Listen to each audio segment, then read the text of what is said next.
আজকে হচ্ছে মঙ্গলবার আর আমি টিফিনের জন্য তৈরি করে নিচ্ছি হচ্ছে ওটসের চিলা। এটা প্রথমেই বানাবো আজকে, আমি ইউটিউব দেখেই একটু শিখেছি। এখানে নিয়ে নিয়েছি ওটসটাকে প্রথমে একটু ভেজে নিয়েছি, দিয়ে মিক্সিংয়ে গুঁড়ো করে এর মধ্যে ওটস আর হচ্ছে বেসন মিশিয়ে নিয়েছি, একটু লবণ দিয়েছি, মিশিয়ে নিয়েছি। আর এর মধ্যে দেবো হচ্ছে পেঁয়াজ কুচি, গাজর কুচি আর ক্যাপসিকাম কুচি। যখন করবো পরে আবার দেখাচ্ছি, ঠিক আছে?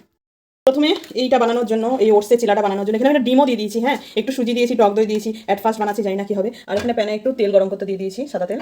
জানি না বন্ধুরা কেমন হবে, তো জয়গুরুর নাম করে একটা দিয়ে দিই।